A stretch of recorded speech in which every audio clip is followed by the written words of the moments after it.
Are we paying enough attention to archiving? As part of Activist Handbook, Thematic Month's archiving, Maurice, Leksi, and I will get into why we felt the urgency to talk about archiving, how we approach the research, and the impact of an archive on the community. Activist Handbook is a global platform for sharing knowledge and experiences with fellow changemakers. If you want to get to know more about Activist Handbook, check the website and join us. You can find the links below. You can also send us an email at contact@activisthandbook.org. My name is Vaan. At Activist Handbook, I work on localizing and translating the content, and I'm together with Sita and Leksi, and right now Maurice, working on the thematic months. Hi, Leksi and Maurice. How are you? Hey, Vaan. Doing great. By the way, I'm Leksi. I'm a member of the content circle in Activist Handbook. And we decided to do archiving as part of our first thematic month of February. And we're doing this, as Vaan already said, with Maurice. How are you doing, Maurice? Doing great. I'm Maurice. I recently joined the content circle, and I'm a student activist from the United States. I've recently been working on a community archive for my student activist community on campus, so kind of the inspiration for thematic month archive topic. Cool. Yeah, so as already mentioned, this is part of the thematic months, where we every month write and create content regarding a certain topic together with other people outside of Activist Handbook, which means that we'll also be coming back with more of these kind of talks. This is our first one, so it's a bit of an experiment. Earlier, we were talking about these misremembered historical facts. Leksi, can you again tell a bit more about those? Yeah, while we were preparing for this, we were trying to think of some, like Mandela effect stories, things that we might remember incorrectly from the past. And I was thinking that, for example, one of the things I learned relatively recently is that we knew that the Earth was round before Christopher Columbus had his expedition. And I remember that when I was in elementary school, we learned that there was a mutiny tried on the ship because people were afraid they were going to fall off the edge of the Earth. So that's just one example of how we are taught wrong things. Yeah, and so a fact that is a little more relevant, I think, to activists might be the example of Rosa Parks. So United States education system in middle school and high school, when we learn about the civil rights movement, we usually think, or we're taught that Rosa Parks was just a Black woman that was tired of sitting at the back of the bus, and so didn't give her seat up to a white man. And so it was presented as a spontaneous event, a spontaneous conflict, when in reality, Rosa Parks was a part of a larger movement, and it was a strategic tactic used to mobilize people instead of a spontaneous movement. So it's very important, I think, for activists to recognize what are these moments that were more strategic in how they were created and the results having large consequences. So that's a big misremembered fact, I think, that's related to activists. So how does this information get distorted over time? People could just forget, but it seems more like they don't only forget but misremember it. Yeah, and that's the thing. I mean, the information gets distorted over time if it's just oral history and if it's retold through generations. But then sometimes it's suppressed or deliberately told in a way that serves the dominant discourse and the paradigm that we live in. And I mean, there's this saying that says something like history is the mother of all other subjects. And that's where I think it's important to understand that archiving plays a crucial role, because when something's written down and we know where it is, and we can always go back and interpret it the way people were intended it to be interpreted. And how would you say that this distortion over time can also be interesting or relevant to activists? I don't know if any of you want to respond to that? Yeah, so like Lexi said, information can get suppressed over time, and so as a student activist, that happens a lot by like the university administration. So students come in every 4 years and then they graduate, and it's really hard to retain like a collective community knowledge. And so without that, the university can say whatever they want. They could say 10 years ago, the university made a bunch of large strides on their own to increase the diversity of the campus, when in reality, it might be student activism that resulted in the administration changing their mind and increasing more admissions for marginalized students. And so that's a very specific context of student activists in which information can get distorted, and then we lose a lot of information over time, and then we don't know whose responsibility, I guess, it was for a lot of great changes in history.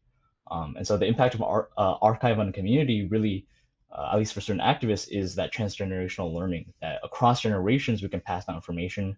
And then student activists can, I guess, also believe that they have an impact on student campuses, that in the past student activism has caused changes, and that in moving forwards we can continue to do that, as opposed to, I think, a dominant narrative presented by the universities might just say that not a lot of student activism has happened, or that a lot of the work has just been done by the university and not by students. Maybe we can actually underline this importance that if we only act without reflecting and viewing the results of these actions in like a continual historical sense, then we don't know, like we can always, like this is super Hegelian, but we can only look at history once it's happened. Like we cannot predict the future, but if we only act without actually remembering what we did before, we will repeat mistakes, or we might overlook simple solutions that worked in the past just because we did not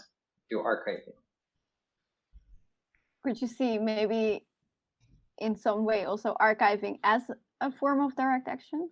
For a lot of students that either don't have spaces for them on campus, or feel like their stories haven't been heard, is a great way for these students with marginalized voices to write down their stories and write down their histories in a way that other students will read and learn from, and I think respect finally, in a context where there isn't a lot of these stories being spread around and people aren't listening to them.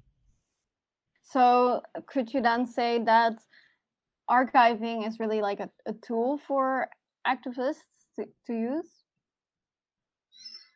Yeah, but it's more than just a tool. It's also like an organizational know-how, because as Maurice said, if the students keep coming and going, and there is nothing set up in place to help them, pass down the knowledge and their practices, to kind of institutionalize their practices and to make it easier for new generations to learn, archiving becomes a more than just a tool. Like, of course, it's a tool, but it's also like it helps resilience, and that is, I think, one of the reasons that we also want to write about it for Activist Handbook. And as you know, Vaan, like we're really good at keeping notes, like stalking data, but we like our Google Drive looks like a mess, and it would be really nice to apply these things that we're learning about now that we are writing these articles also in the context of Activist Handbook.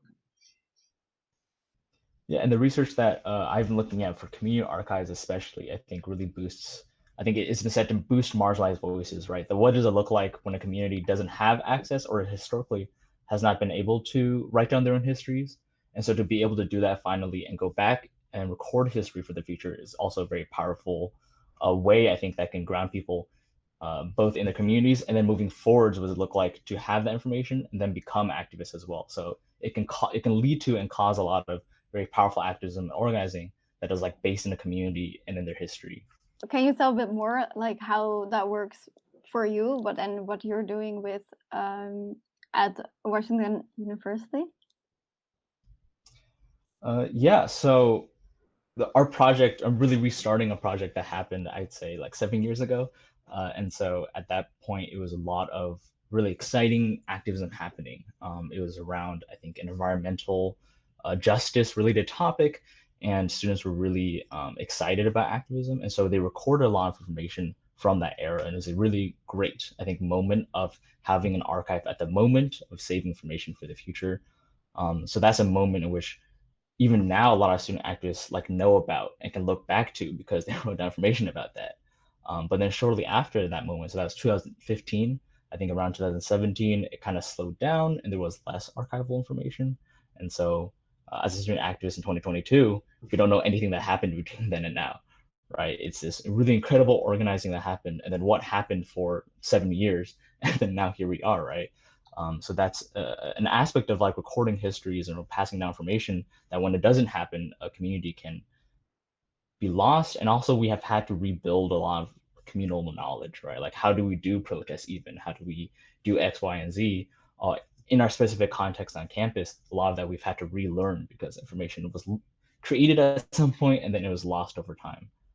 So that's just a little bit about why at our university context, archiving has potential to be very important. And when it isn't there, there's a lot of knowledge that's lost. I think another important aspect also is to, when it comes to archiving, is for people to have personal archives of the things that they participated in as activists. I remember, I have started doing activism in 2009, and I still have materials and resources I picked up from various workshops through different activist struggles that I was involved with. And what is actually really great in these situations is that sometimes when we are doing new projects years later, some materials that we were exposed to or we gathered back then can prove very useful for as an inspiration or something that we can do again in a different context. Cool. So, Maurice, how far are you into the process of archiving right now? Like, what are the you mentioned how you started a bit, but what are the first steps you took?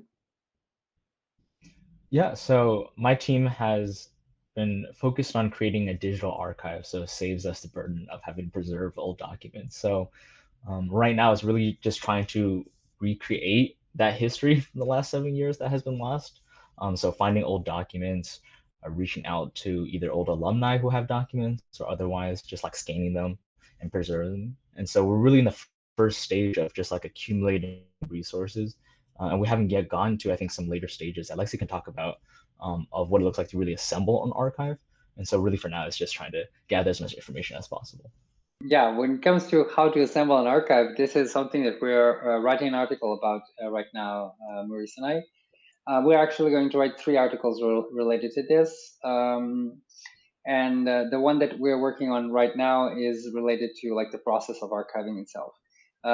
This is like maybe a good moment to address the fact that internet is an ocean of information, and it's super hard to pick out specific things that are relevant, because archiving, like we're focused on the digital archiving. So maybe like for the audience, if you are interested in writing about other kinds of archiving, maybe join with the link in the description, and you can maybe add some topics that you would want to research. But for what we're doing, like another issue is the finding resources that are Creative Commons or public domain. We did find a really great resource called Norfolk Record Office. I mean, they have a guide that is very detailed about digitalization of archiving that we're probably going to use, but it's not a Creative Commons, so we cannot actually put it on a website. We'll just link to it. So yeah, if you have any open source resources about archiving that we can actually put on the website, that would be awesome. So you mentioned what did you say? The pool, the sea, the ocean of resources that you stumbled upon. How do you how do you make choices between where you're putting your attention to? Yeah, so like I said, we are working primarily on a digital archive, and also Maurice suggested that we take an approach that is more focused on communal archiving. So we are basically looking mostly resources, searching these keywords. Yeah, maybe Maurice can elaborate a bit more on what are the things that we're going to focus on the most concerning what the needs of his group are. My group, like I said, was primarily focused on. So like I was saying, my group's really focused on collecting as much information as possible. We don't know what will no longer be in the internet in a couple of years or a couple of months even, or what old documents are currently being destroyed or thrown away by alumni. And so we're just collecting as much as possible, but later down the line, there's a lot of steps in archiving. And so it is evaluating which ones are worth throwing away and which ones are worth keeping. Now, digital archives is a little easier because you don't have room constraints, but it also is an issue to keep all the information, right? Not everything is relevant. So that's a stage called appraisal, in which you evaluate the sources or evaluate the documents and which one is worth putting with other documents, right? And putting with other documents is the next stage of arrangement. So that's putting stuff into collections. For instance, there might be an incident on campus, for instance, for my group, where there's a long campaign, a 10-month campaign. And so there's documents throughout that chronology that's useful to put in a collection together because those documents are obviously related to one another. So arrangement is the next part. And then description is really kind of helping readers understand what these collection of documents mean. And so it's helping guide someone that's looking at the archive. Okay, well, this first document happened perhaps when the group first came together, and these are like their founding documents, right? And then a couple months later, maybe we have a newspaper clipping or newspaper article about the impact of whatever they started doing. And so over time, we can see, I think, or we can help the reader better understand what documents, how these documents fit together over time. And then the last stage for traditional archiving is preservation, which is a little less relevant to digital archives because you don't really have to preserve stuff.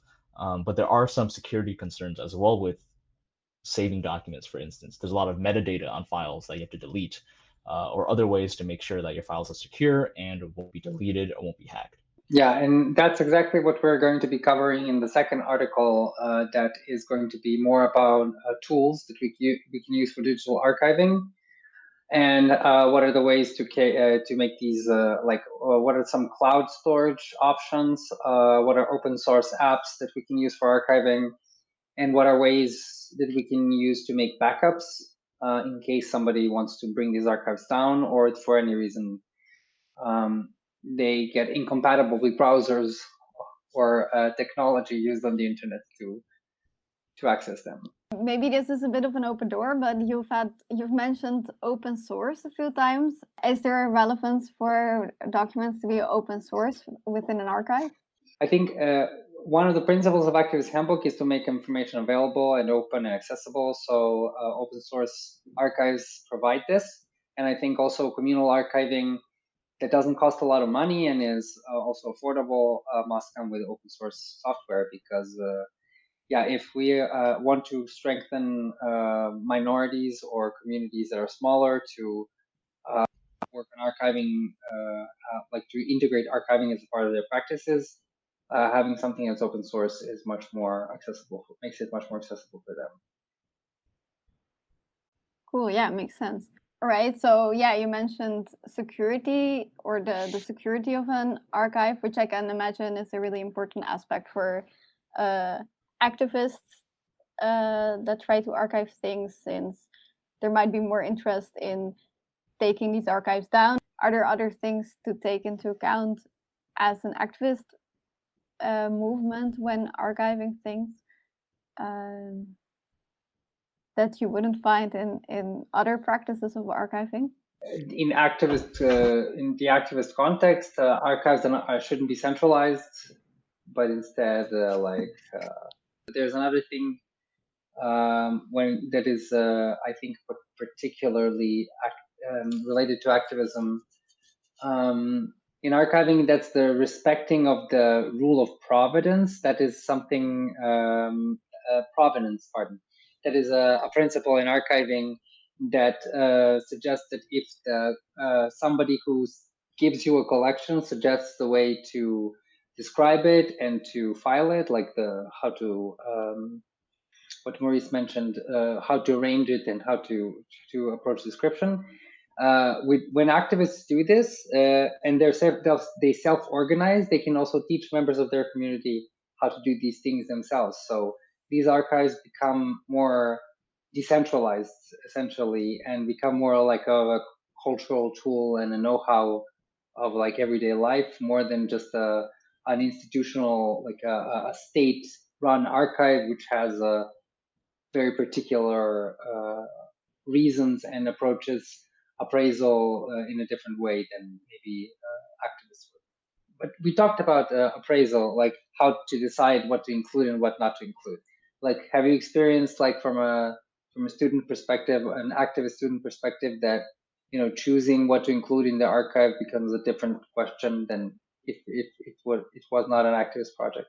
Yeah, so one of the big concerns from a student activist perspective for archiving is privacy. So we really want to preserve meeting notes, for instance. They're incredible. I know Activist Handbook has radical transparency as a big component of saving all the meeting notes, but unfortunately, a lot of names on our meeting notes are either current students or recently graduate students who did some oppositional work to the administration. And so it gets risky, right? Do we want to save all this very valuable information, but how do we also redact information in a way that still makes the documents useful for a reader? On the other hand, there also are a lot of useless meeting notes, right? So what does it mean for us to save a meeting note where there wasn't much happening that week and they were just checking in?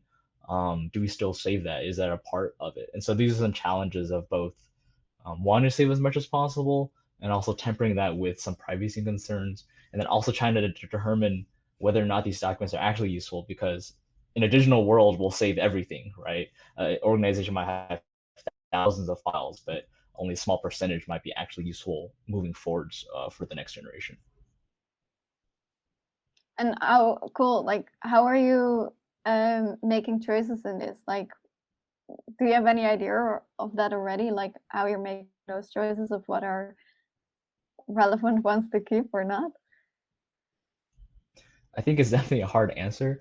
And I think the trick is probably in saving everything to start with. And then as you create those collections and arrangements of documents and these like collections that have like a better narrative, I think it helps then from later on being able to determine what's useful and what's not. Because right now we don't know if a document that is either if a document is a throwaway document in which they had a meeting where none of it was relevant for the future, or if it was a meeting that was actually very impactful but was actually just really short. And so definitely we're trying to save everything to start with, and then at a later point, hopefully as you start creating collections, we'll be able to make those decisions. Yeah, I would say this is a really good way to approach the archiving for now, because at Activist Handbook we're doing the same thing. As I mentioned earlier, we maybe years later we will realize that something we had said in some minutes in some meeting might be very useful at a point in time where we are. So, I mean, the biggest issue in archiving in the context of like what you're trying to do will be the storage. And since you do want to save everything, how do we make it like either compressed or find a big enough online space to keep this safe? I mean, it's interesting what you're saying about, indeed, maybe one of these times we'll want to look back at one of those documents. But how do we actually ensure that people can find these things back? I think what we are doing is we're marking the decisions that are being made and governance issues or things like that. We're marking them. So if we find a good way to make this actually also an accessible way to retrieve earlier meetings, like, oh, this decision is made, how can we find back the documents where this decision was actually discussed? I think another concept in archival work that's new is that a lot of archival work is about the past. So it might be 10, 20 years before. So it gets a lot more complicated when we're trying to archive the present, right? How do we prepare documents anticipating the future that is uncertain? And I think stuff like Activist Handbook's use of governance issues and marketing stuff is very useful. Unfortunately, a lot of student groups at my campus either didn't have that foresight or just weren't planning to do that. And so another impact of having a community archive that is present in a community is that from that point onwards, hopefully groups are creating documents that can stand the test of time and can be more easily put into an archive without the tediousness of trying to sort whether or not it's useful or not, or what are some through lines of like the decision was made here, and then we saw the consequence of that several months later. So just another unique component of having a current archive about the present leading into the past, rather than an archive that really only talks about a moment in time, perhaps 50 years ago. Okay, so you clearly did already quite some researching. Are there any takeaways from this research you did so far, Maurice, that you're already applying? Yeah, a lot of the research has been really helpful for trying to articulate why the community archive is useful to other students on my campus. So it's really helpful in our messaging and our founding documents, or our new founding documents, about the importance to everyday student activists. And so we're hoping that having this core foundation of why is important will help students start to recognize that, hey, maybe when we make meeting notes, we should try to think about how it might fit into an archive 5-10 years from now, right? Or even 2 years from now. And so there's just some hopes that with these articles and really recognizing the importance of archives, like I've already done, that we can disseminate that information and spread the gospel of why archives are so impactful and can be so impactful for communities. Cool. Yeah, so the purpose, or understanding or having an idea of what the purpose of making an archive is, might help a lot with how you give form to this archive. Are there any archives that you thought like, whoa, the way they made this archive was very useful? Yeah, I think archives in the student activist context are very rare, but there have been moments in which students capture information for the future. So a very popular way for college campuses is called a disorientation guide, and that's a way in which activists can condense a lot of information into a very organized manner. It's less so of an archive, but it's still a way that they can put piece information together and valuable history together. And so that's been really inspiring, looking at other colleges to see ways that they create these disorientation guides and how they present the information. Now, it's very different than an archive still, because it isn't collections of documents or other things like that, but it is definitely interesting to see what are some other moments on our campus that we've overlooked, for instance, that would be useful to give to the future generation, or would be useful to preserve, that other campuses recognize, but we haven't yet. My group found on the old team that worked on our community archive, they collected actually a lot of disorientation guides from a variety of campus activist groups. And so if anyone's interested, it is on our website, and we can put a link in the description. But it's a great way to see how student activists are collecting their histories and presenting it to the next generation. The way that this information is used in these disorientation guides also is maybe a good way of seeing how to make collections of within the archive. So in order that some future disorientation guides might be written from the stuff that we are archiving today.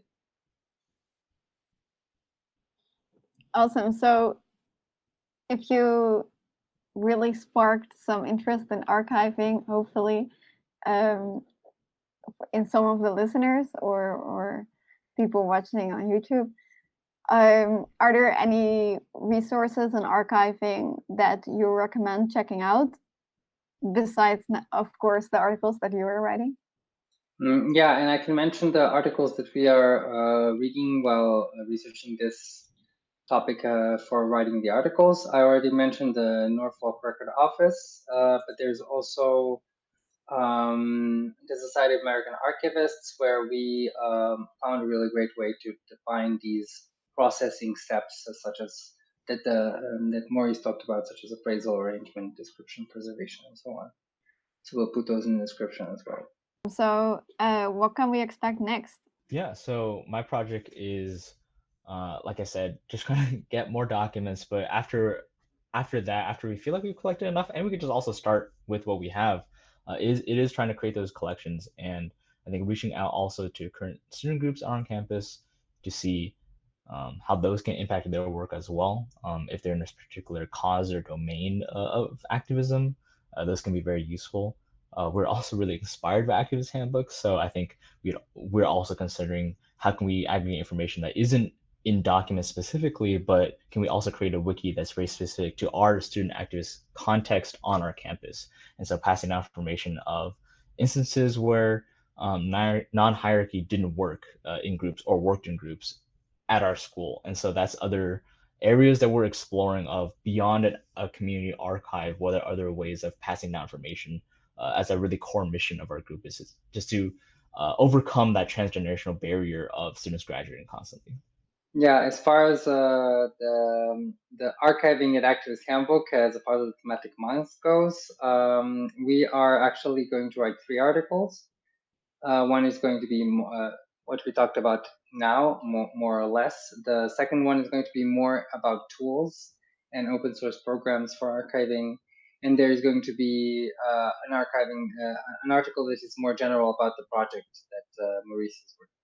Yeah, and it's also really a pleasure to hear that, Activist Handbook as wiki style is inspiring as something that can be like a follow-up to archiving. And how about if people want to join writing on this topic of archiving, or I don't know, maybe are also inspired on the wiki-like style and want to write about anything they find interesting? Yeah, I mean, we already mentioned earlier that we have a form where you can pitch the idea of how to expand on the archiving. As I said, we will be focusing mostly on the digital archiving.